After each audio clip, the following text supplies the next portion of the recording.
जी हाँ, जब सरोकार खत्म हो जाते हैं तो फिर सामने आता है कि सरकार ही सोई है। ये हकीकत है नागौर जिले के खेड़ गांव की, जहां अंबुजा सीमेंट फैक्ट्री मनमानी पर उतर रही है। आखिर क्यों एक सीमेंट कंपनी मनमानी करती है और प्रशासन सोया रहता है, सरकार चुप रहती है? आज हम इसी पर चर्चा करेंगे इस खास पेशकश में। नमस्कार, मैं अश्विनी कुमार, आपका स्वागत है।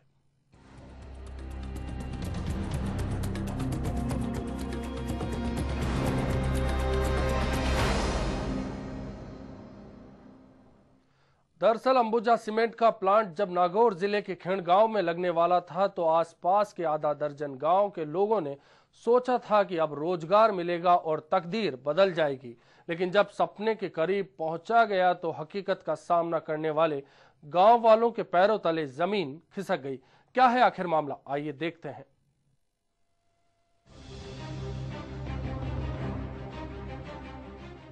नागौर जिले का खेड़ गांव इन दिनों एक सीमेंट कंपनी की मनमानी से परेशान है। अंबुजा सीमेंट सरकार की आड़ लेकर गांव के 3 रास्ते बंद कर चुकी है, तो आसपास के 3 तालाबों और गोचर भूमि पर इसका कब्जा हो चुका है। ऐसे में अधिग्रहण की मजबूरी को लेकर ग्रामीण सरकारी प्रणाली पर सवाल खड़े कर रहे हैं, तो रास्ते बंद होने को लेकर विरोध के स्वर भी मुखर होने लगे हैं। अंबुजा ने मार्ग रोका और मार्ग में प्रशासन ने मार्ग खोला नहीं, हम भी मार्ग को खोलेंगे। 3 महीने घूम रही है, प्रशासन की सुनवाई नहीं कर रही है। ये वास्ते परेशान है। अंबुजा रास्ता रोक रही है, करेंगे 10 फुट दे दो, करेंगे 12 फुट दे दो, यहाँ कह रही है, आश्वासन दे आगे आगे दिखा रही है। कलेक्टर साहब ने किया वो कर दूंगा, वो कर दूंगा, एडीएफ साहब ने किया सोमवार का कर दूंगा, कुछ करने वाले नहीं।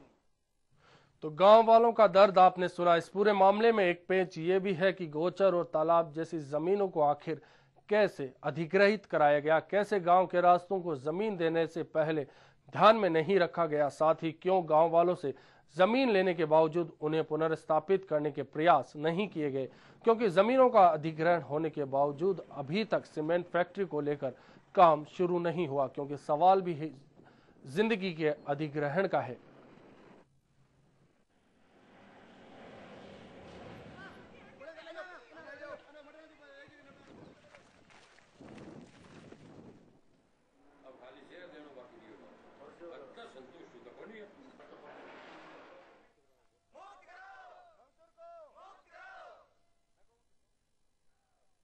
उधर इस मामले में रीको के रीजनल ऑफिस में उच्च अधिकारियों की बैठक आयोजित हुई। बैठक में खेड़ गांव के किसानों का एक प्रतिनिधि मंडल, साथ ही उप जिला प्रमुख डॉक्टर सहदेव चौधरी और एसडीएम पुष्पा पवार समेत अंबुजा सीमेंट कंपनी के जनप्रतिनिधि मौजूद थे।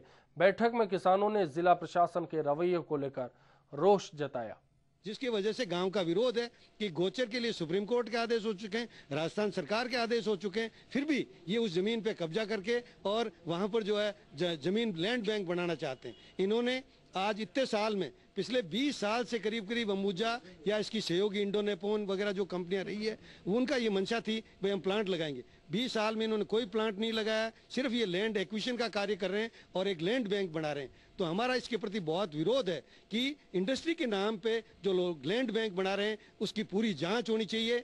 अंबुजा सीमेंट वाले अपना एक सर्वे प्लान पेश करेंगे जिसमें अल्टरनेट रास्ता कौन सा दिया जा सकता है, इस बारे में 24 को फाइनल निर्णय होगा। आज वो 3 जो रास्ते इनको अलॉट किए थे वो अंबुजा ने।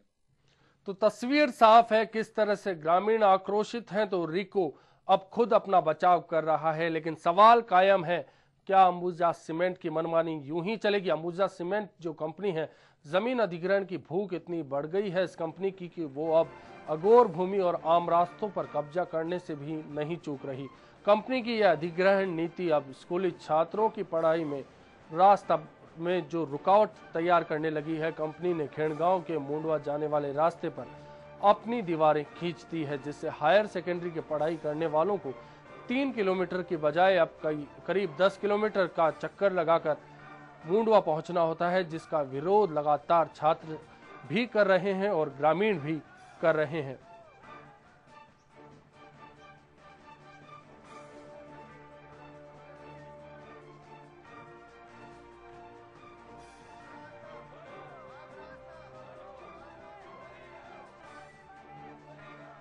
का मसला है, लेकिन सीमेंट कंपनी की मनमानी लगातार जारी है।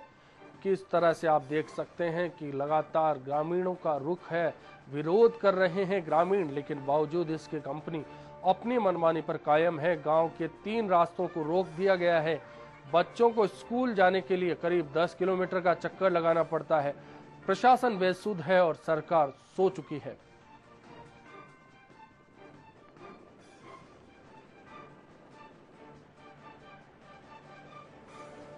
पैदल इतना दूर होता है, पहले उधर से चल के जाते थे और अब तो बहुत परेशानी होती है।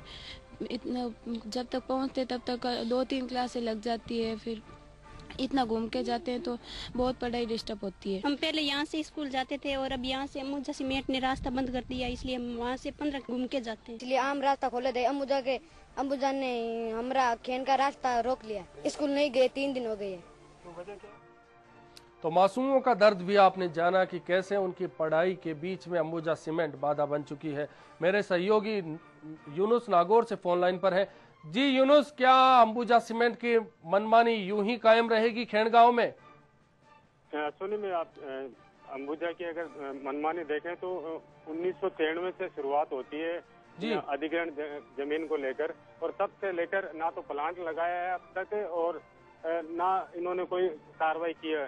सिर्फ एक 4 दीवारी कर रहे हैं, जमीन अधिग्रहण कर रहे हैं। तो देखा जाए तो ग्रामीणों के जो आरोप हैं तो वो साबित हो रहे हैं कि कहीं ना कहीं अंबुजा सीमेंट प्लांट है, वो प्लांट लगाने के नाम पर किसानों के साथ मनमानी कर रहे हैं। नागौर की यूनुस, सरकार और प्रशासन क्या कर रहे हैं? आखिर क्या उन्होंने आंखें बंद कर ली है? प्रशासन की अगर बात करें तो हम पिछले 3 महीने से देख रहे हैं ग्रामीण ज्ञापन पे ज्ञापन दिए जा रहे हैं, लेकिन उनकी सुनवाई नहीं होती है। जब मामला हम लोग हैंडल करते हैं तब जाके प्रशासन हरकत में आया है। और अब उच्च स्तरीय जो 5 सदस्यों की जो कमेटी है वो अभी मीटिंग शुरुआत हो गई है। हम चैम्बर के बाहर ही खड़े हैं और उसमें तमाम ग्रामीणों को बुलाया गया। अंबुजा के प्रतिनिधि भी मीटिंग में मौजूद है। तो अब जाके प्रशासन खबर चलने के बाद में हरकत में आ रहा है। अब नतीजा क्या निकलता है अभी मीटिंग के बाद ही नहीं। लेकिन सबसे बड़ा सवाल सुनी ये खड़ा हो रहा है कि जो प्लांट लगाने के नाम पे जो 2 साल की जो लीज सरकार की जो अवधि थी उद्योग लगाने की, इकाई लगाने के लिए, वो आज तक 2005 से लेकर अब तक इन्होंने प्लांट नहीं लगाया। कहीं ना कहीं जो औद्योगिक लीज यूनुस, एक सवाल और गंभीर सवाल ये है कि 3 तालाब जो इस एरिया में, इस क्षेत्र में आते हैं, उन पर भी अब अंबुजा सीमेंट का कब्जा है। वहीं जैसा कि उप जिला प्रमुख सहदेव चौधरी बता रहे थे कि एक गोचर भूमि का हिस्सा है, वो भी अंबुजा सीमेंट ने हथिया लिया है। अब इस पर क्या है? अभी अंबुजा सीमेंट का इस पे बाकायदा कब्जा है। जो मुंडवा जो क्षेत्र है वो कचरा नंबर 140, 56, 57, 35 और 319 ये गैर मुमकिन अंगोर के नाम से ये कचरा दर्ज है और इस पे अंबुजा ने मिटिशन भी पास हो गया है। और तो बड़ी ताजुब की बात है, एक तरफ सरकार ये कह रही है कि हम तालाबों का अस्तित्व में लेके आएंगे और दूसरी तरफ हाईकोर्ट के नियमों को धत्ता बताते हुए ये मिटिशन पास हो जाता है। कहीं ना कहीं प्रशासन पे सवाल खड़े कर रहा है, कहीं ना कहीं सरकार भी सवालों के घेरे में। यूनुस, इस बारे में हाईकोर्ट और सुप्रीम कोर्ट से भी निर्देश आए हैं, लेकिन क्या प्रशासन और अंबुजा सीमेंट दोनों दरकिनार कर चुकी है कोर्ट के निर्देशों को? डेफिनेट ये कोर्ट की अवहेलना का मामला भी अपन देखेंगे, क्योंकि जब इनको गैर मुमकिन अंगोर और गोचर इनको आवंटन हो जाती है तो कहीं ना कहीं जिला प्रशासन की भूमिका संदिग्ध है और सरकार भी सवालों के घेरे में। इन्होंने कोर्ट के जो कानून है उसको धत्ता बताया। ये सुनी तो क्या लग रहा है अभी भी प्रशासन सिर्फ खाना पूर्ति कर रहा है और अंबुजा सीमेंट यूं ही मनमानी करती रहेगी?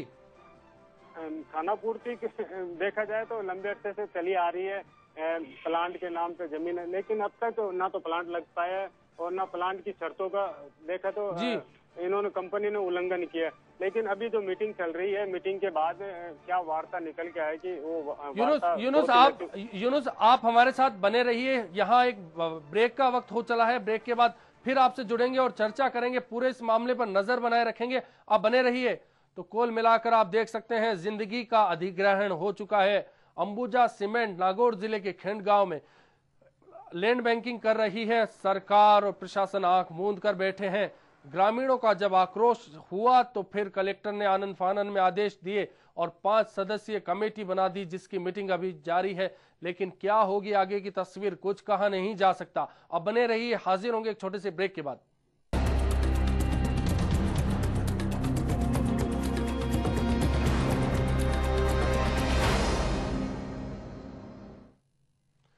हां, जिंदगी का अधिग्रहण। ब्रेक के बाद आपका स्वागत है इस खास पेशकश में।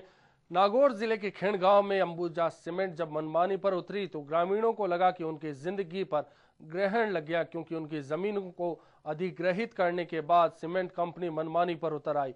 जैसा कि उम्मीद थी कि सीमेंट कंपनी बेरोजगारों को रोजगार मुहैया कराएगी तो गांव की तस्वीर बदलेगी, कहीं ना कहीं गांव आधुनिकता की ओर बढ़ेगा। लेकिन प्रशासन और सरकार दोनों ने मिलकर मनमानी की और उसका खामियाजा गांव वालों को भुगतना पड़ रहा है। ऐसे में अब आक्रोश बढ़ता जा रहा है और ग्रामीण एक संघर्ष समिति बनाकर इसके विरोध में उतर आए हैं। दरअसल आपको बता दें कि मामला क्या है। सीमेंट कंपनी ने जिस जमीन का अधिग्रहण किया वो जमीन किसानों की थी, वहां फैक्ट्री बननी थी। करीब 20 साल हो गए, 2 साल की मोहलत थी, लेकिन फैक्ट्री का निर्माण नहीं किया गया। इस बीच अधिग्रहण के बाद में जमीन को जब अधिग्रहित किया गया तो गांव के 3 रास्तों को भी बंद कर दिया गया, जिससे स्कूल जाने वाले बच्चों को परेशानी होने लगी। इस मामले में लगातार संघर्ष का स्वर बुलंद कर रहे हैं डॉक्टर सहदेव चौधरी हमारे साथ इस वक्त फोन लाइन पर जुड़ चुके हैं। सहदेव जी, आप बताइए कि क्या अंबुजा सीमेंट की मनमानी लगातार यूं ही बनी रहेगी अगर सरकार सोई है, प्रशासन सोया है तो? ये ऐसा लग रहा है जी। क्या कारण है कि सरकार और प्रशासन बेबस? जी जी। और बच्चे जो है स्कूल नहीं जा पा रहे हैं, ग्रामीण जो है रेलवे स्टेशन नहीं जा पा रहे हैं और स्थिति बहुत ही विचित्र हो रही है। मैं समझता हूँ सरकार और जो है प्रशासन जागेगा और तुरंत ही कार्रवाई होगी। आज वैसे मीटिंग है जी, उससे कुछ खुलासा होगा ऐसा लग रहा है।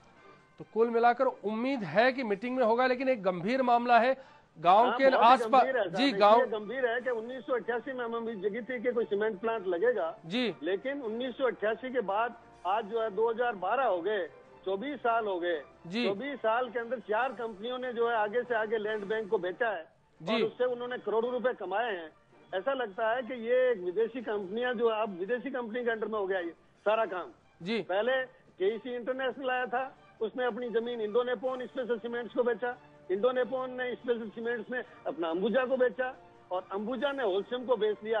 तो मैं समझता हूँ इससे ज्यादा दुर्भाग्यपूर्ण कुछ नहीं हो सकता। एक प्लांट के नाम पे उन्होंने जो है करीब मेरे ख्याल से 3000 से ज्यादा लोगों को बेदखल कर दिया और अभी तक प्लांट का कहीं अता पता भी नहीं है और इसकी वजह से जो है पूरा एरिया त्रस्त है और आज इन्होंने इतने दिन से रास्ता बंद कर रखा है, जो भी मैं समझता हूँ बहुत दुर्भाग्यपूर्ण है। सहदेव जी, की एक्टिविटी कभी नहीं करनी चाहिए और न सरकार को इस तरह की एक्टिविटीज को प्रोत्साहित करना चाहिए, मेरा यही कहना है जी। इस मामले में एक जो गंभीर बात और उभर कर सामने आई है, रोजगार की जिन 3000 लोगों की जमीन चली गई है उनके सामने भी, क्योंकि सरकार और प्रशासन ने शायद उन्हें बुरी स्थिति है, किसी को भी कोई रोजगार नहीं दिया गया, लगने की भी संभावना नहीं है।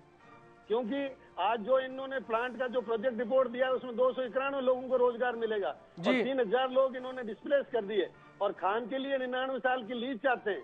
खान कोई भी 2 या 3 साल से 4 साल से ज्यादा नहीं चलती, लेकिन अभी जो एक्विजिशन चल रहा है वो खानों के लिए चल रहा है और वो इसके अंदर भी ये 99 साल की लीज चाहते हैं। तो मैं समझता हूँ ये बहुत दुर्भाग्यपूर्ण है। क्या लगता है सहदेव जी, कौन जिम्मेदार है, कौन है, क्या किसकी शय मिल रही है निजी कंपनी को? कॉर्पोरेट लॉबी है जी, तो सब जगह जो है अपनी एक्टिविटीज को प्रसारित करके और जो है सामाजिक दायित्वों से विमुख हो रही है और जो है ये अपने आप को पैसा कमाने में लगा रखा है और लोगों को बेदखल, इनके कोई सिंपैथी नहीं है कि जिन लोगों को 1203 के जो लोग थे 103 खातेदार, उसमें किसी को एम्प्लॉयमेंट नहीं दिया। उसके बाद 99 बीघा में किसी को एम्प्लॉयमेंट नहीं दिया।